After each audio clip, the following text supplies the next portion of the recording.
Welcome to High Tea at Con G. Hope everyone's doing well this afternoon. I hope that a lot of you have been enjoying the Saturday morning cartoons with some live action thrown in. So my name is Sicha, and I am probably not the biggest tea nerd you'll ever meet, but I would be very happy to be in your top 10. And I am here today to talk about tea, both the beverage and the meal, and to just share some tips and tricks with you and hopefully get you to share some with me as well. So, to start out with, what are you drinking, guys? I see some people have already put in things that they're drinking. I see iced coffee, hot chocolate, cup of tea coming, usual black tea, awesome. Uh, I have been drinking some of the things you see here. Because it's a nerd weekend, I've brought out a lot of my nerd tea. So the tea I'm drinking today is actually called Princess Peach, and it says right on it that I don't need to look at another castle. So hopefully I'm safe. If you see me taking a drink out of my oversized teacup over here, that's what I've got going. And I know that last night we found out there's definitely some Disney adults in the room, so I wanted to point out Disney actually does have a line of Wonderland tea. Those are the old tins. This is what it looks like now. But yeah, if you want to get your Disney nerd on with tea, there is unbirthday tea for that. So what else do we have going here? And if people want to share any pics of what they're drinking or even what they're eating in the panel discussion room, 100% do the thing. I've got my eye on both channels right now. Oh my gosh, Lapsang Souchung. That is a tea people either love or hate, and I'm glad you're on the side that loves it. It's not a tea that I personally like, but the smokiness really is something that people either love or hate, so great. A berry tea, wonderful. I love fruity herbal tea myself.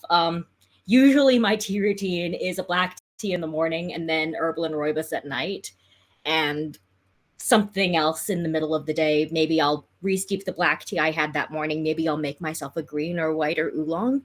But yeah, I drink a lot of tea. Oh no, your favorite Wonderland tea flavor is changed. Which was it? I'm curious. Ooh, milk is always good. Chamomile. Chamomile's great for what ails you, certainly. Ooh, Merc cheese.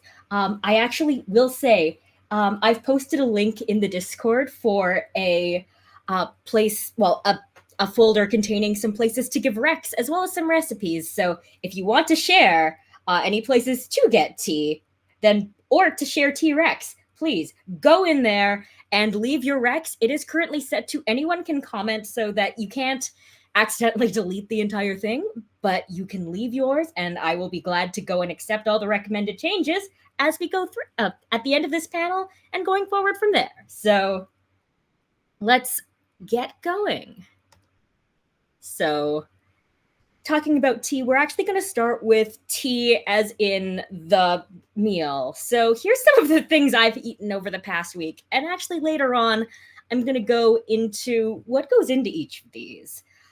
But tea as a meal has a history dating back to the Victorian era. It literally started by someone deciding that dinner was too late and they were just peckish and wanted some sandwiches and some sweet things to go with it. And afternoon tea was born and it became a huge thing. Also, a fun fact, high tea actually means something a little different in the UK than it does over here. High tea there is more of a working class thing and it's more of a fuller meal, whereas afternoon tea or low tea is more what we over here would consider a beautiful high tea. So here's the tea. And if you didn't expect me to make that joke at least once in this panel, sorry. One of the most important things to know about having a high tea or an afternoon tea is that it really is what you make of it, and it can be as fancy or as simple as you want it to be. You could very successfully have a good tea time by going to the supermarket and picking up some peak freens and some scones from there, and possibly even buy some pre-made sandwiches. Just lay them out nicely, and there you go. You've got a great time ahead of you. Or you can be like me and spend literally 12 plus hours baking. It can go the entire way. Yes, spill the tea. We are going to be spilling the tea on tea this entire time, and it's going to be a blast. Or at least give you something to steep about. So, uh, what I've got here is both my tea tray, which I've also got over here. This is what I generally serve tea on when I've got guests over, and an example of what it looks like filled. And something else I'll probably mention now is that you can get a lot of stuff secondhand for tea. We are in a great time if you want to get into this cheap, um, because a lot of people are actually getting rid of a lot of their supplies. So you walk into a any any value village, any charity shop, and you can probably find a lot of teacups and possibly even some trays like that available for not very much. I actually picked up a new teacup at a thrift store because I wanted to have one for New Year's Day when I was house sitting. So it's something you can entirely do. And also, a word to the wise, if you have something break that's part of a teacup set, hold on to the other half. For my tea tray here, the bottom actually is not from the same set as the top two, but they match beautifully and worked well together to just complete a set out of the odds and ends of what was no longer a full one. This teacup and this saucer, if you look very closely, you'll realize they're not the same pattern.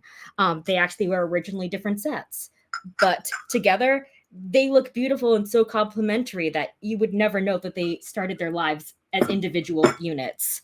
So I really do appreciate that it's very easy to take the bits that are still usable and create new sets and just keep things going that way. And some other tips when you're cooking in general, I'll go into tips that are a bit more specific for each of the three courses as we get a little later on in this. But the main thing to know about tea is that you want a little of a lot of things and not a lot of just a couple things. But you also want little as in size as well. So, for instance, this is not your place for your Subway sandwiches or even really your giant cakes, although you could always have that off to the side. You want things that are small, cute, dainty. I'm happy to say I'm all three of these things. And so is the food that you are going to want to share. Tea is a meal that you're really going to do well if you plan ahead and make most of it ahead. Some people say that you should do scones day of because a warm scone is the best scone, but sandwiches actually are easier to cut if you make them the day before. Um, and if you want to just make things smaller and daintier, consider using muffin tins. Consider using silicone liners to get things coming out looking as neat and as tidy as possible. Um, I've actually got in the picture here two onigiri molds that I got from Omomo back before the pandemic. And I used them not only to make mini onigiri, but also to cut out tuna sandwiches that you'll see later on. So you can make things that are really cute and just really small and dainty. It's not like going for sushi and getting nigiri where it's all supposed to be one bite. It's fine if it's two or three or four, but you still want to keep things small, individual sized, and just really easy to eat and to share. Oh, I see that someone doesn't like green tea much. I would suggest giving it another shot, and I also have a couple tips for that later on as well. Also, someone mentioned kintsugi, and that is entirely true. If you've got a broken teacup or a broken thing, there is a Japanese method of putting it back together that actually includes using a bit of gold to highlight where it was broken and to help mend it. And things fixed in that method are actually generally stronger where that fracture was than they are in the rest of the piece. So it is an entirely beautiful thing. Jasmine tea is, again, something that a lot of people do love, yes. And lattes with honey and milk, amazing. And yes, petite bites are what you're after, whether it's just one bite or a couple, but you want things that'll go on and look really nice together. And I've put rulers on here. I generally don't use rulers personally, and I'll go into what I do instead on the next slide. But if you want the neatest corners possible, then a ruler is going to be the best way for you to make the cleanest cuts possible, especially when cutting your finger sandwiches for tea. So let's move on. So we've got 3 courses: savories, scones, and then desserts. So we'll start with savories. And generally, for savories, you want about 1 to 1.5 sandwiches worth of food per person. You might go a little higher than that if you know you've got big eaters, but you also have 2 other courses. And tea generally should make you feel surprisingly more full than you would expect from, oh, hey, it's sandwiches. But it really does become a complete meal, and it is a bit of a carb fest, though exceptions to that again we'll get to a little later. But you want to have enough to make people feel very satisfied, and not like they're only getting 1 or 2 things. That said, I generally way overstuff my sandwiches area, so you don't need as much as what's on here. And also, it doesn't have to be all sandwiches. If you are doing sandwiches, you want to make them ahead for easy cutting, and again, you want to cut off the crusts. What I actually suggest doing, and some people are going to roll over in their graves for this, but I actually cut off the crusts before I even make the sandwiches, and then I use the crusts in other things. So just to be a little bit more frugal, not to have as much waste. If I wanted to neaten up the sides after, that's fine. I can still do that after I've made the sandwiches. But one of my favorite things to do, and you can see them a little bit in the center, is to turn the crusts into pinwheels. 2 things that work great for this are cream cheese with either a maraschino cherry or a pickle in the center, or peanut butter and jam, where you have little jam in the center and peanut butter around the rest of it. Or else you could just put peanut butter and jam along the entire edge and roll them up. But yeah, essentially what I do for those is I just put the spread that I'm going to have along the entire way, along the inside of where the crust would be, and then put the centerpiece at the top end, and then roll it up until I've got a little pinwheel. Again, those are great the day before, so they have time to set, and they're beautiful served alongside more traditional sandwiches, in my personal opinion. And something else you could do with the crusts that we'll also get to a little later on is bread pudding. And I actually have a recipe for that, which I have shared in the folder that I've made for us today. Oh, genmaicha is another great one, yes. Cherry cheese pinwheels are amazing. Here's your opportunity to make them.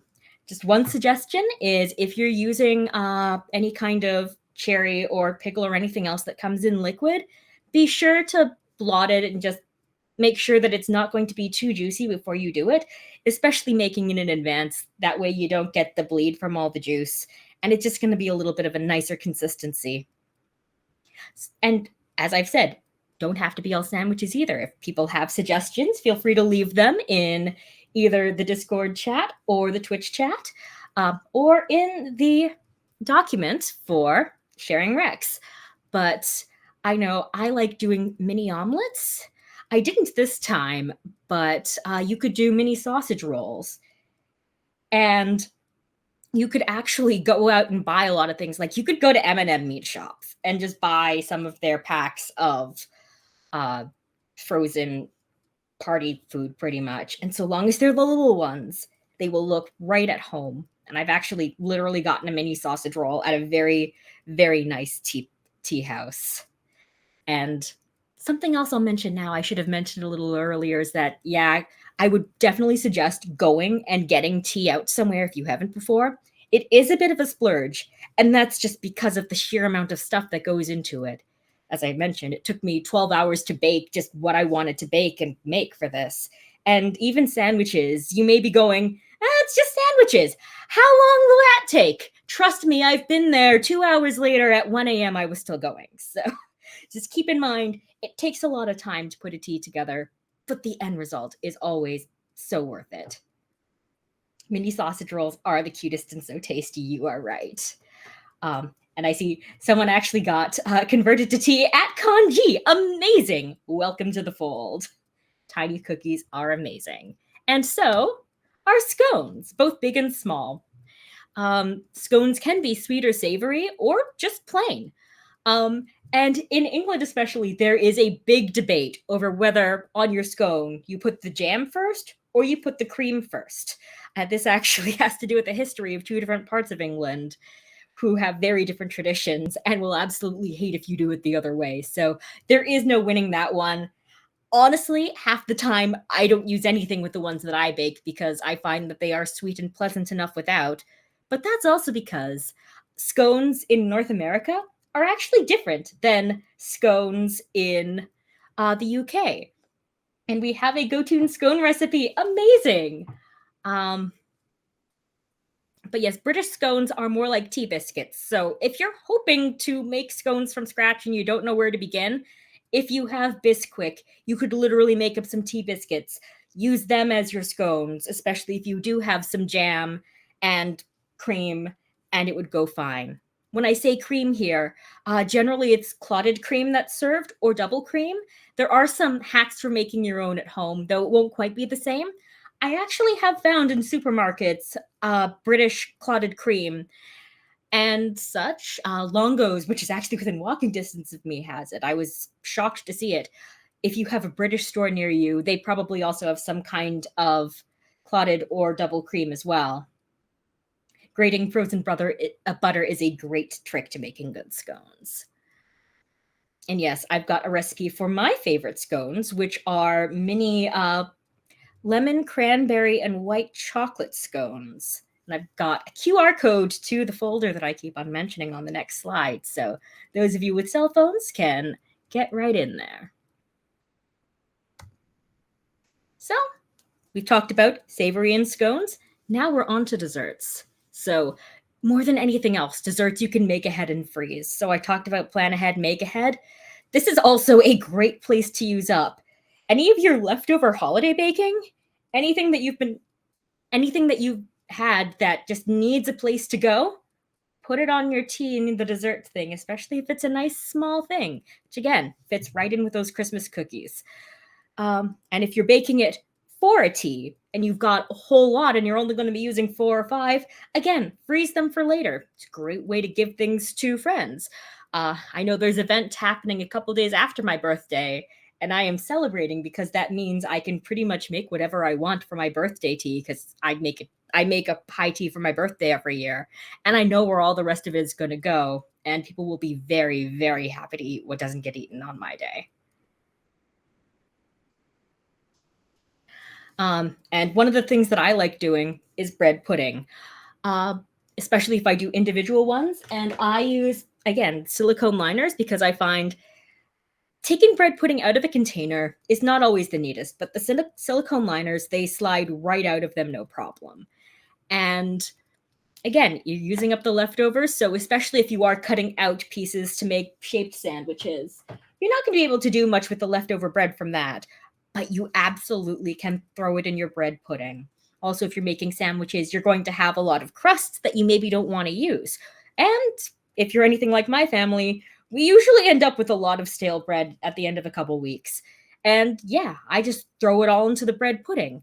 The recipe that I got mine started with suggested 8 slices of bread, but I can throw in so much, and it is delicious. And I absolutely recommend using this. It's also a great place to throw in a little bit of alcohol if you like bread pudding a little boozy. I know I do. I actually don't drink that much. I probably use far more baking than I would ever do to drink personally. But you can really have a variety of things. Bread pudding is great. On the top here, I see I've got brownies, chocolate cookies, lemon loaf, sugar cookies. The sky is the limit. A gluten-free bread pudding, because gluten-free ends are gross. Amazing. And yeah, it's a great way to use up what you've got and a great way to make it delicious and something completely different than it would be normally. So, how about taking it to go? Because again, this is great if you've got people coming over and you've got a location that you're going to want to be having it. But there's nothing to say that you can't want to just be a little fancy with lunch somewhere just for yourself. And I know I find this a lot more fun and cute than just taking a sandwich or something like that with me. And so it's a little treat to myself when I can put together a bento box that is essentially tea in a box as well. This show is making you so hungry. Good. That is the point. And I really do like bento boxes for this because just like just like both tea and TARDISes, they hold a lot more inside than you think. Maybe they aren't bigger on the inside, but still, it's surprising how much food can go into them. Generally, when I'm packing my bento, I will put the sandwiches or the savories in the larger compartment, and then put together a scone and a couple desserts in the other one. And just like when doing bento the more traditional way, I like to be a little creative and make it cute. And I know gluten free was mentioned before. Uh, I actually challenged myself to make an entire gluten free bento for one of my meals. And this is what I came up with. And I'll go over what's in that a little later. But this is just stuff I had lying around. So please remember, it doesn't matter what food sensitivities you have.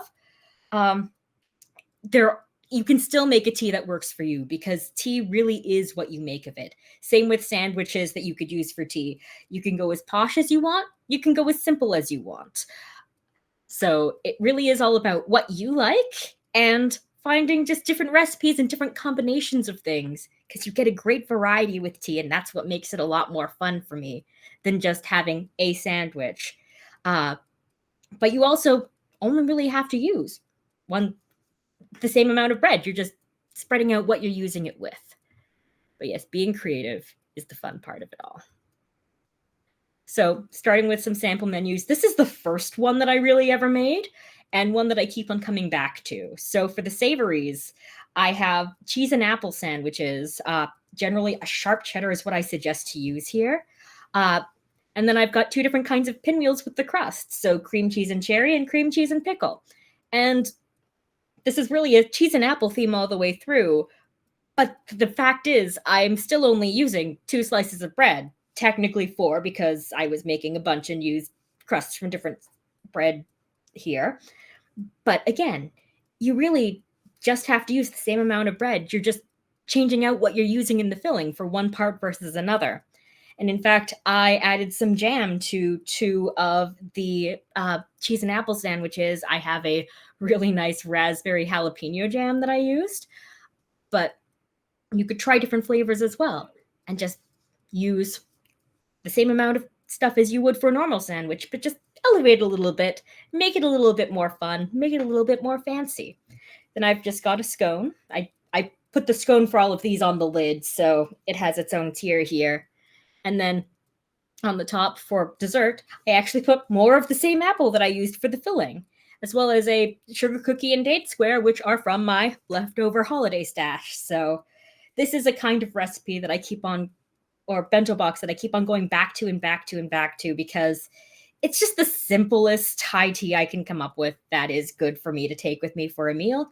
It doesn't really require a lot of time or effort. And again, it's just 1 apple, 2 slices of bread, and whatever else I've got around. And there you go. I see not everyone likes bread pudding. My sister actually doesn't like bread pudding either.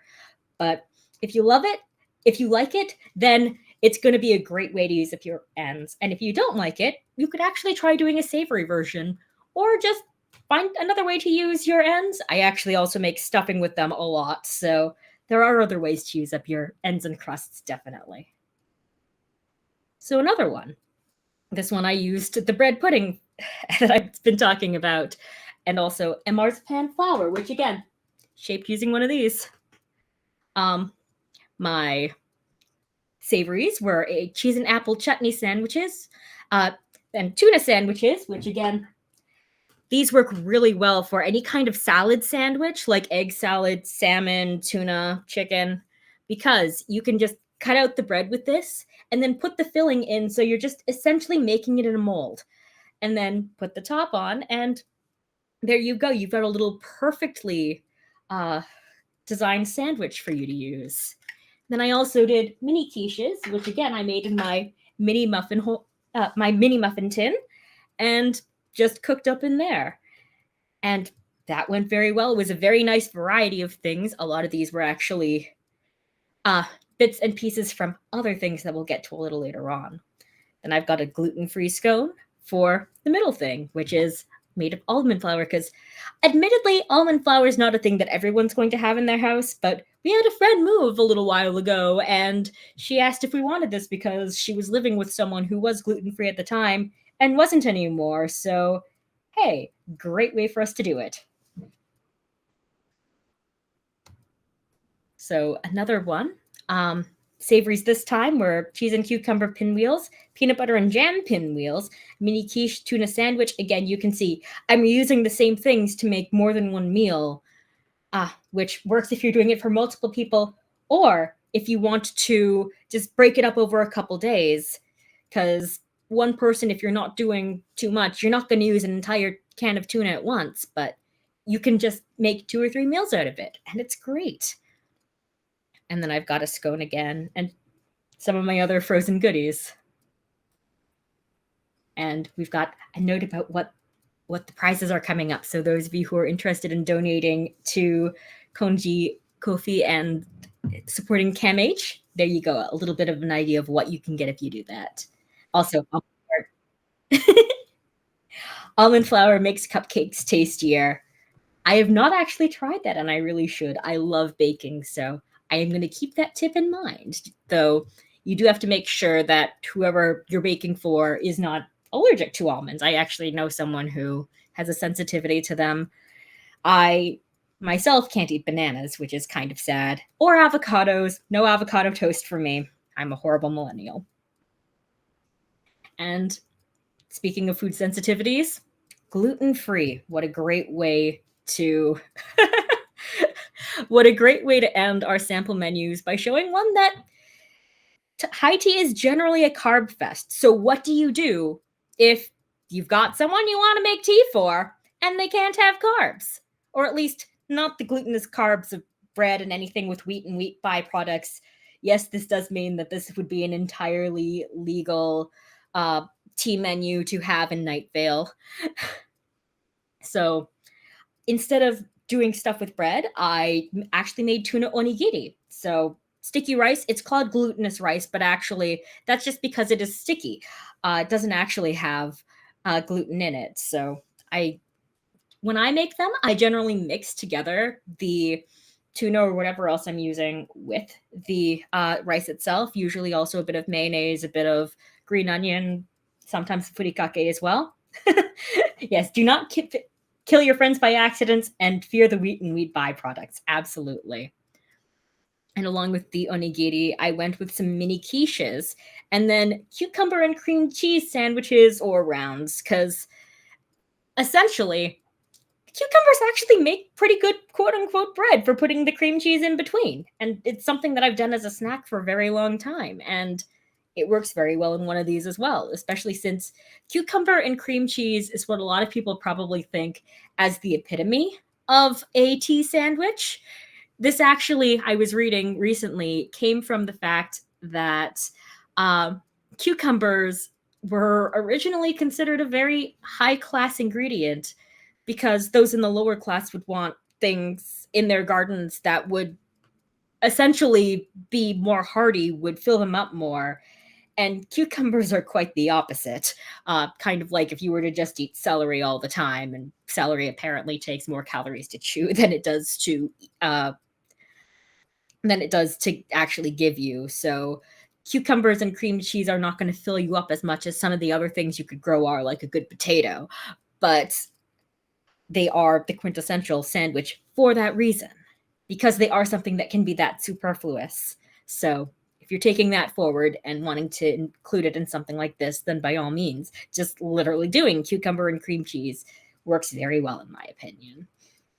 Then we have a gluten-free mini chocolate chip scone and a chocolate covered strawberry or two, and a marzipan flower. I will also say that I linked the recipe that I used for the gluten-free scones in the food rec doc. And the marzipan flour, literally all I did was make marzipan, which is, I do an eggless marzipan, so it's pretty much literally um, almond flour or ground almonds, icing sugar, some almond extract, and a little bit of water. And then you knead it together till it becomes marzipan.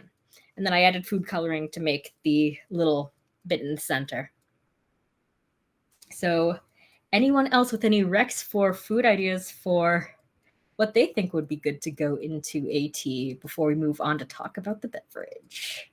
Lemon squares and shortbreads are a great idea. And I actually have a recommendation for a book or two as well for desserts in particular. One is One Smart Cookie, which is a cookbook that goes out to make cookies and squares a little healthier, generally by losing some of the fat, but also sometimes by making whole wheat versions or something else like that. But honestly, it's really tasty, everything in there. I originally got it out from the library just to look through it and went, I need to buy that book. And I use it almost exclusively for recipes for my holiday baking now, except for one or two other recipes I've got from other places. Another really fun one that I've come across recently is Bake Me a Cat. So if you're into cute cat-shaped things, Bake Me a Cat by Kim Joy, who was on the Great British Baking Show. Yeah, she has an entire book of recipes to make things very cute and cat-like. Then I see also, I'm going to horribly pronounce this, I apologize, Roglia being recommended, which is like a sweet crescent roll, which sounds amazing. And again, like it would be a great thing to put on one of these. Again, if you're looking for really simple or really complicated, depending on whether you want to buy or make, something like a baklava collection would also go really well on here, as would going to the freezer section and getting some cream puffs. So again, you can go as simple or as complicated. Peak Freens, as I mentioned earlier, also just great cookies if you want something very quick that you can put out and look beautiful in the right size and give you a really nice variety for very little. So here's the tea. Let's talk the beverage now. So pretty much some contradictory advice here is that the correct way to brew the tea is the way that you like it. But if you don't like it, you might be brewing it wrong. So even if there are recommended amounts or times or whatnot, if you find that you like a heaping ton of tea when you're steeping and you only like to do a very short tea, guess what? You're doing it much more the Eastern method. That is something that's entirely valid. If you like to, I'll give you an example between my father and I. My father and I, using the same Tetley tea bag, he will dunk it in for maybe a minute, then take it out, and that is all that he wants out of it. I will let it steep for 10, 15 minutes and add milk and sugar because that's the cup of tea that I like. And we have very different tastes, even with the exact same starting point. But that is that is completely fine because we both know how to make it the way that we like it, and that's not a problem. I saw someone mention far early in the panel that they dislike green tea. And here's the thing. A lot of people don't like green tea in particular because they don't know how to steep it. And there is more than one way to learn how to steep green tea. But generally what happens is that, especially if you're used to black teas or herbal teas, you're used to using very hot water and often a longer steep. Green tea, actually, you need a much shorter steep and a lower temperature of tea. So I've got a thing of starting points here for just to give you an idea. And you'll notice that there's a range for all of these. So for green tea, you want 70 to 85 degrees Celsius for 2 to 4 minutes. White tea, somewhere in the 80 to 90 range, 3 to 5 minutes. Oolong, 85 to 95 for 4 or 5 minutes. Pu'er, 90 to 100 degrees for 4 to 5 minutes. Black, 90 to 100, 4 to 7 minutes. Rooibos, 95 to 100, 4 to 5 minutes. You could go longer there, I believe. Herbal, 95 to 100, 5 minutes or more. 45 minutes would only be good for a re-steep. And that is another good point, because this all also very much depends on how you're steeping and what what you're steeping exactly. A re-steep of a tea, you can actually go generally a little hotter and a little longer. And especially for green teas, white teas, pu'er teas, oolong teas, you can generally get multiple steeps out of it. I re-steep my black tea oftentimes, and sometimes we'll add in a little bit more each time just to get some of that initial burst of strength. Um, but you can re-steep most teas, and that will change again how much you want to brew it, how long, what temperature. um, and generally, again, for a green tea, for example, I would suggest raising the temperature ever so slightly and giving it another 30 seconds per re-steep, based on where you like it in the beginning. And for something like black tea, if I'm re-steeping it, I might just let it sit there for a while. If it gets cold, again, someone's going to roll over in their graves. If it gets too cold, then I will just throw it in the microwave. I will not microwave water to make tea, but I will microwave tea that's gone cold. That is my personal view on it. And there are people who will disagree with me on either side of that, I know. Um, I see someone saying it's fun to figure it out. Even my very simple loose leaf black tea, I adjusted the amount and time several times to find the sweet spot. Exactly. And mint tea is lovely. Yes, it is.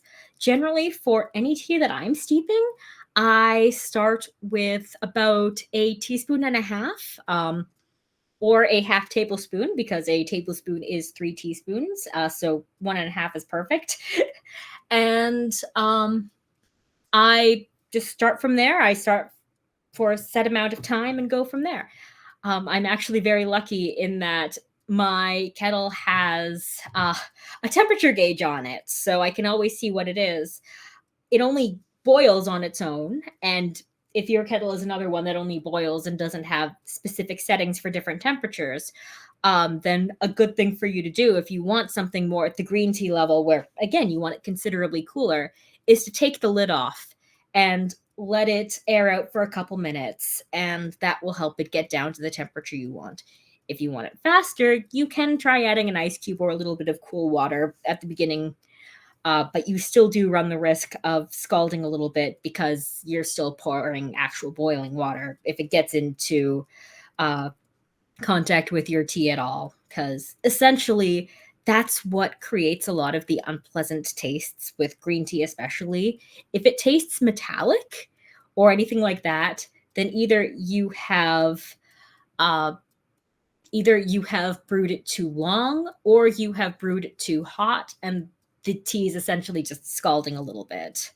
Something else of note that's probably very interesting to some of you is that in a lot of Eastern traditions, this all here is more or less based on Western tradition of steeping. Eastern traditions, you often put a lot more tea in. So I said 1.5 teaspoons. No, you're going to put a lot more tea in, and you're going to do a lot shorter steep time.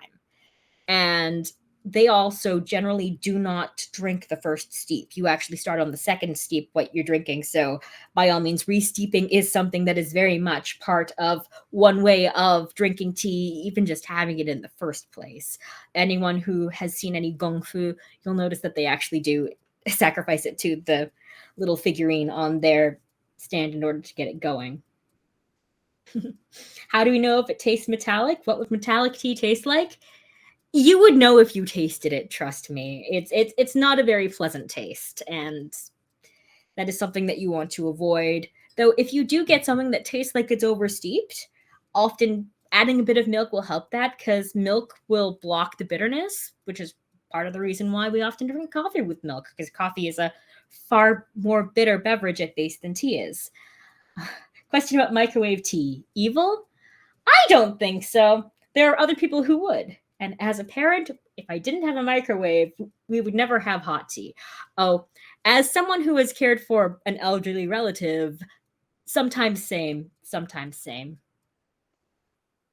So that is more or less everything that I have, but I would love to open the floor for this last little bit and share T Rex beyond what we already have and just talk tea in general. So I've got the QR code here as well if people want to um, add some recs of their own. But if people have any questions about tea or have anything that they would like to, bring up, discuss, or just nerd about, or have questions that they are wanting a second opinion on, very happy to talk to you a bit more directly.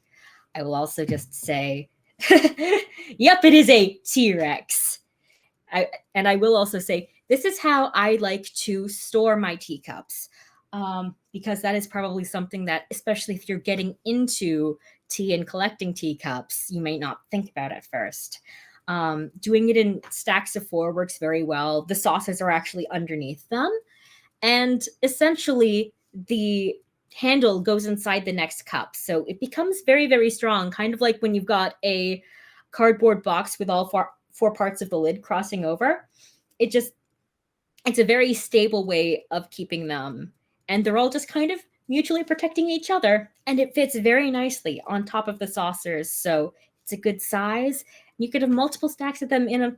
My mother and I both collect tea cups, and a lot of our teacups live most of the year in Rubbermaid containers. And it's very easy to put these stacks in beside each other. And so it takes up minimal space and just keeps them all nice and ready to go. Boost tea, I do not know what company that is. Matcha, but only when someone else makes it. You keep on getting the amount wrong. You can try. David's Tea has a perfect matcha spoon, which I don't know if that would work for you or not, or if you have tried it. But essentially, it is a doled out amount for what they think is the perfect matcha amount, especially if you're using one of their shakers. But if you started out with that, that might be a good way to help you get the correct amount of matcha for what you're doing. They also have had some single serve ones before, which actually I find a little strong. And you can also get, especially if you like more like a single serve matcha latte, there are a lot of companies that make something like that. So yes, instant tea is also a thing. I do enjoy a good instant tea now and again, which again might be blasphemous to some, but I have probably around 200 teas at my disposal at any given point in time. So if I want to have something instant and just enjoy that very rich flavor, I'm going to do it. I like sprinkling a little bit of matcha into my other green teas, kind of like cheating, but adds a nice additional flavor. That is something you can do. I believe actually I've seen in Asian grocery stores some tea bags that actually do exactly that, where it's part matcha, part sencha. So that is something you can do. And something great to know about matcha is that it is a lot higher in antioxidants and a lot of other nutritional benefits than most other teas you can get. And that's because you're literally drinking the leaf, because matcha is literally powdered up tea leaves. Whereas for most other teas, you're drinking tea matter that has been just steeped, so you're getting the goodness out of it, but not actually the leaves themselves. Those you dump out every time. Something else I will note, you'll note that I didn't mention anything about re-steeping herbal teas. That's because the closest that I can get to Uncle Eero's hot leaf juice with absolute certainty would probably be the fact that a second steep of herbal teas is generally hot herbal water. You could definitely add, again, if a little bit more than your original amount, if you wanted to have a second steep and not completely get rid of your old herbal teas. I sometimes do that, and just because there's still a little flavor to get out of it, but most of it will have come out the first time. So herbal teas are the one thing I would recommend against re-steeping, because it's just not going to work out the way you want it to. Any other fun facts or questions or thoughts about tea? My go-to breakfast tea is a cut tail curl that I actually get at the Real Canadian Superstore in the international aisle. They've got a big bag of it for $9-10, and it is just a very, very nice, rich black tea. And it's something that I find is really good with milk and honey, which is how I like my morning tea. So that is definitely something This panel's timing has been perfect because my dad wants a high tea for his birthday. Amazing. We are very happy to bring you some good content and help you with some ideas for making some great sandwiches and or some great high tea in general. And by all means, if anyone ever wants to come over, it's always a good excuse to bring out the tea set and get ready to go. Tetley Boost. Ooh. I like Tetley Bold actually. I'm not sure if I've come across Tetley Boost before. Dirty chai in hot chocolate. Ooh. Yeah, dirty chai is generally a chai tea that has had coffee or a shot, I believe a shot of espresso added to it.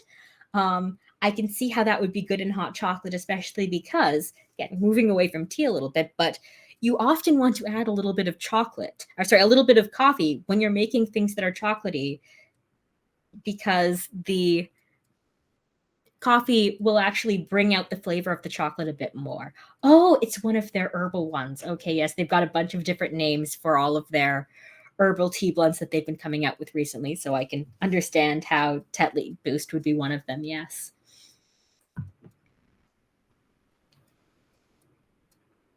Have I ever made my own tea? No, I haven't specifically. Um, I do actually have a kit and a little apothecary kit to mix things together, and I have mixed together the ends of some teas that I thought would work well together. But I've never made my own tea blend. If anyone is listening and would love to give me that opportunity, though, just hit me up on Discord. I am here. I am very happy to have that opportunity because I think that would be a lot of fun. But no, it's not an experience that I have ever had to present. But oh my goodness. The Antiox apple cinnamon is gross, smells heavenly, but not a great drink. Good to know. Again, could be that you're steeping it in not the right way. I will say my sister found out this past year that NyQuil, other hot beverages, bit more medicinal, um, uh, actually has an apple cinnamon version that they prefer to the normal lemon one. I've made mint tea from our garden. Oh, I have actually done that as well. I grew some mint and some lemon balm one year and steeped them both as tea, and that was quite pleasant, though not quite the same as getting a base black tea and mixing in various ingredients. You really enjoyed this. Thank you. Well, thank you. I'm glad that you came, and I hope I've made you very hungry and possibly thirsty, and that you'll go and make something new and enjoy yourself and maybe indulge in making your own little tea to go for yourself somewhere in the near future. Any last questions for C-Chan before we wrap up and start getting ready for the next panel? Thank you so much. I now want to have a tea party. Definitely we always need to have more tea parties, preferably not in the Bostonian style, but yeah, anyone who grew up with their little tea sets, yeah, no, it's great to have the adult version of that. And also, if you don't like tea, there's nothing to say this can't be for you as well. At fancy high teas, I've literally seen champagne as an option for people to have. Or you can go the same way you probably did for those of you who grew up with your little China tea sets in miniature and use apple juice, and it's still perfectly valid, perfectly wonderful, perfectly delicious.